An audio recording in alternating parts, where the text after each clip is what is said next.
ನವರಾತ್ರಿಯ 9 ದಿನಗಳ ಪಯಣದ ಕೊನೆ ಅತ್ಯಂತ ಮಹತ್ವದ ದಿನ ಅಂದ್ರೆ ಅದು ಸಿದ್ಧಿದಾತ್ರಿ ದೇವಿಯ ಆರಾಧನೆ.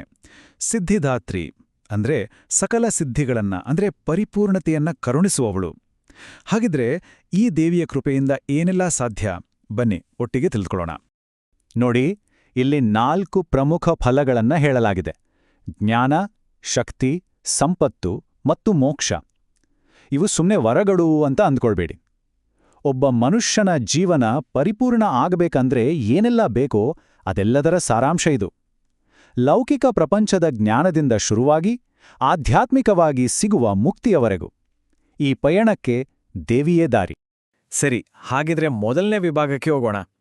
ಯಾರು ಈ ಸಿದ್ಧಿದಾತ್ರಿ? ಈ ಹೆಸರಿನ ಹಿಂದಿರೋ ಆಳವಾದ ಅರ್ಥ ಏನು? ಇದನ್ನ ಮೊದಲು ಅರ್ಥ ಮಾಡ್ಕೊಳ್ಳೋ ಪ್ರಯತ್ನ ಮಾಡೋಣ. ಸಿದ್ಧಿದಾತ್ರಿ ದೇವಿಯನ್ನ ಅರ್ಥ ಮಾಡ್ಕೊಳ್ಳೋಕೆ ಇರುವ ಮುಖ್ಯವಾದ ಕೀವರ್ಡ್ ಅಂದ್ರೆ ಸಿದ್ಧಿ. ಏನಿದು ಸಿದ್ಧಿ ಅಂದ್ರೆ? ಇದು ಕೇವಲ ಫಿಸಿಕಲ್ ಪವರ್ ಅಥವಾ ಶಕ್ತಿಯಲ್ಲ, ಇದಕ್ಕೂ ಮೀರಿದ್ದು. ಅಂದ್ರೆ ನಮ್ಮ ಇಂದ್ರಿಯಗಳ ಮಿತಿಯನ್ನ ದಾಟಿ ಅಲೌಕಿಕವಾದ ಸಾಮರ್ಥ್ಯವನ್ನ ಪಡೆಯೋದು. ಅಷ್ಟೇ ಅಲ್ಲ, ಆಧ್ಯಾತ್ಮಿಕವಾಗಿ ಉನ್ನತ ಸ್ಥಿತಿಯನ್ನ ತಲುಪೋದು. ನೋಡಿ, ನವರಾತ್ರಿಯ 9ನೇ ದಿನ ಅಂದ್ರೆ ಕೊನೆಯ ದಿನ ಈ ದೇವಿಯ ಪೂಜೆ ನಡೆಯುತ್ತೆ. ಯಾಕೆ ಗೊತ್ತಾ? ಯಾಕಂದ್ರೆ ಪಾರ್ವತಿ ದೇವಿಯ ಮೂಲರೂಪವೇ ಸಿದ್ಧಿದಾತ್ರಿ ಅಂತ ಹೇಳಲಾಗುತ್ತೆ. ನಾವು ಪೂಜಿಸುವ ನವದುರ್ಗೆಯರ ಎಲ್ಲಾ ರೂಪಗಳು ಕೊನೆಗೆ ಈ ಮೂಲ ರೂಪದಲ್ಲಿ ಅಂದ್ರೆ ಸಿದ್ಧಿದಾತ್ರಿಯಲ್ಲಿ ಒಂದಾಗ್ತವೆ. ಹಾಗಿದ್ರೆ ಬನ್ನಿ ಮುಂದಿನ ವಿಭಾಗಕ್ಕೆ ಹೋಗೋಣ. ಪುರಾಣಗಳಲ್ಲಿ ದೇವಿಯ ರೂಪವನ್ನ ಹೇಗೆ ವರ್ಣಿಸಲಾಗಿದೆ ಅಂತ ನೋಡೋಣ. ದೇವಿಯ ರೂಪವನ್ನೊಮ್ಮೆ ಕಲ್ಪನೆ ಮಾಡಿಕೊಳ್ಳಿ. ಅರಳಿದ ಕಮಲದ ಹೂವಿನ ಮೇಲೆ ಆಸೀನಳಾಗಿದ್ದಾಳೆ. ಕೆಂಪು ಬಣ್ಣದ ಸೀರೆ ಉಟ್ಟು ಮುಖದಲ್ಲಿ ತುಂಬಾನೇ ಪ್ರಶಾಂತವಾದ ಕರುಣೆ ತುಂಬಿದ ಭಾವ. ನೋಡೋಕೆ ತುಂಬಾನೇ ಸೌಮ್ಯವಾಗಿ ಕಾಣಿಸ್ತಾಳೆ. ಆ 4 ಕೈಗಳಲ್ಲಿ ಹಿಡಿದಿರೋ ವಸ್ತುಗಳಿಗೂ ವಿಶೇಷವಾದ ಅರ್ಥ ಇದೆ: ಶಂಖ, ಚಕ್ರ, ಗದೆ ಮತ್ತು ಕಮಲ. ಶಂಖ ಅಂದ್ರೆ ಸೃಷ್ಟಿಯ ನಾದ, ಚಕ್ರ ಕಾಲವನ್ನ ಮತ್ತು ಧರ್ಮವನ್ನ ಸೂಚಿಸುತ್ತೆ, ಗದೆ ದುಷ್ಟರ ಸಂಹಾರಕ್ಕೆ, ಇನ್ನು ಕಮಲ ಅದು ಜ್ಞಾನ ಮತ್ತು ನಿರ್ಲಿಪ್ತತೆಯ ಸಂಕೇತ.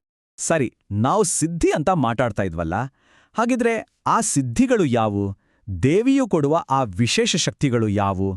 ಹೇಳ್ಬೇಕು ಅಂದ್ರೆ ಇವು ಬ್ರಹ್ಮಾಂಡದ ನಿಯಮಗಳನ್ನೇ ಮೀರಿ ನಿಲ್ಲುವಂತಹ ಶಕ್ತಿಗಳು. ಬನ್ನಿ ಈಗ ಅವುಗಳ ಬಗ್ಗೆ ಒಂದೊಂದಾಗಿ ನೋಡೋಣ. ನೋಡಿ, ಪುರಾಣಗಳ ಪ್ರಕಾರ ಪ್ರಮುಖವಾಗಿ 8 ಮಹಾಸಿದ್ಧಿಗಳಿವೆ. ಇವನ್ನೇ ಅಷ್ಟಮಹಾಸಿದ್ಧಿಗಳು ಅಂತ ಕರೆಯೋದು. ಇವು 8 ಅದ್ಭುತವಾದ ಅಲೌಕಿಕ ಶಕ್ತಿಗಳು. ಇಲ್ಲಿರೋ ಲಿಸ್ಟ್ ನೋಡ್ರೆ ನಿಜಕ್ಕೂ ಆಶ್ಚರ್ಯ ಆಗುತ್ತೆ.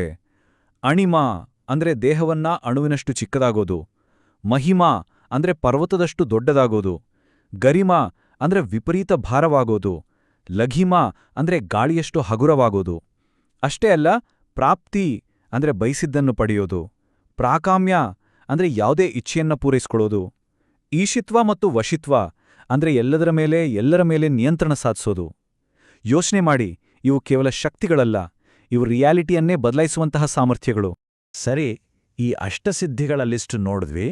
ಆದರೆ ಇವು ಕೇವಲ ಒಂದು ಲಿಸ್ಟ್ ಅಷ್ಟೇ ಅಲ್ಲ.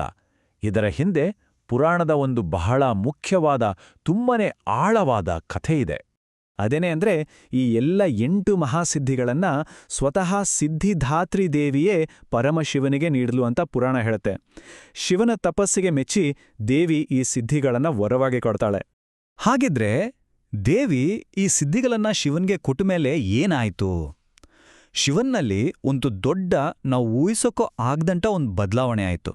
ಅದೇನ್ ಗೊತ್ತಾ? ಆ ಬದಲಾವಣೆಯೇ ಅರ್ಧನಾರೀಶ್ವರ ರೂಪ.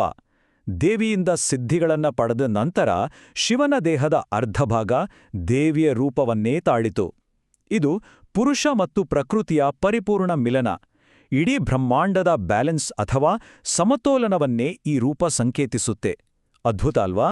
ಸರಿ, ಈಗ ನಮ್ಮ ಕೊನೆಯ ವಿಭಾಗಕ್ಕೆ ಬರೋಣ. ಈ ಕಥೆಗಳೆಲ್ಲ ಸರಿ, ಆದರೆ ಸಿದ್ಧಿದಾತ್ರಿ ದೇವಿಯನ್ನ ಪೂಜಿಸುವುದರಿಂದ ಒಬ್ಬ ಭಕ್ತನಿಗೆ ಏನ್ ಸಿಗುತ್ತೆ? ಇದರ ಮಹತ್ವ ಏನು? ಅದನ್ನ ತಿಳ್ಕೊಳ್ಳೋಣ. ಸಿದ್ಧಿದಾತ್ರಿ ದೇವಿಯನ್ನ ಆರಾಧನೆ ಮಾಡೋದ್ರಿಂದ ಜ್ಞಾನ, ಶಕ್ತಿ, ಸಂಪತ್ತು ಅಷ್ಟೇ ಅಲ್ಲ, ಅಂತಿಮವಾಗಿ ಮೋಕ್ಷ ಕೂಡ ಪ್ರಾಪ್ತಿಯಾಗುತ್ತೆ ಅಂತ ನಂಬಿಕೆ. ಅಂದ್ರೆ ಲೌಕಿಕವಾಗಿ ಮತ್ತು ಆಧ್ಯಾತ್ಮಿಕವಾಗಿ ಎರಡೂ ರೀತಿಯಲ್ಲೂ ಏಳಿಗೆಯನ್ನ ಕಾಣಬಹುದು. ಇದಿಷ್ಟೇ ಅಲ್ಲ, ಜೀವನದಲ್ಲಿ ಒಂದು ಶಿಸ್ತನ್ನ ಅಳವಡಿಸಿಕೊಳ್ಳೋಕೆ ಈ ಪೂಜೆ ಪ್ರೇರಣೆ ನೀಡುತ್ತೆ. ಇನ್ನೂ ಒಂದು ವಿಶೇಷವಾದ ವಿಷಯ ಇದೆ. ದೇವಿಗೆ ಎಳ್ಳಿನ ನೈವೇದ್ಯವನ್ನ ಅರ್ಪಿಸಿದರೆ ಅನಿರೀಕ್ಷಿತವಾಗಿ ಬರುವ ಕಷ್ಟಗಳಿಂದ ದುರದೃಷ್ಟದಿಂದ ದೇವಿ ನಮ್ಮನ್ನ ಕಾಪಾಡ್ತಾಳೆ ಅನ್ನೋ ಒಂದು ಬಲವಾದ ನಂಬಿಕೆಯೂ ಇದೆ. ಹಾಗಿದ್ರೆ ಕೊನೆಯದಾಗಿ ಒಂದು ಪ್ರಶ್ನೆ. ದೇವಿ ಶಿಸ್ತಿಗೆ ಪ್ರೇರಣೆ ನೀಡ್ತಾಳೆ ಅಂತ ನಾವು ಕೇಳಿದ್ವಿ. ಹಾಗಾದ್ರೆ ನಮ್ಮ ದೈನಂದಿನ ಜೀವನದಲ್ಲಿ ನಾವು ಅಳವಡಿಸ್ಕೊಳ್ಳೋ ಒಂದು ಸಣ್ಣ ಶಿಸ್ತು ನಮ್ಮೊಳಗಿರೋ ದೊಡ್ಡ ಸಾಮರ್ಥ್ಯವನ್ನ ಹೊರತರಬೋದಾ? ನಮ್ಮದೇ ಆದ ಸಿದ್ಧಿಯನ್ನ ಅಂದ್ರೆ ನಮ್ಮದೇ ಆದ ಪರಿಪೂರ್ಣತೆಯನ್ನ ತಲುಪೋಕೆ ಅದು ದಾರಿಯಾಗ್ಬೋದಾ? ಯೋಚಿಸಿ ನೋಡಿ.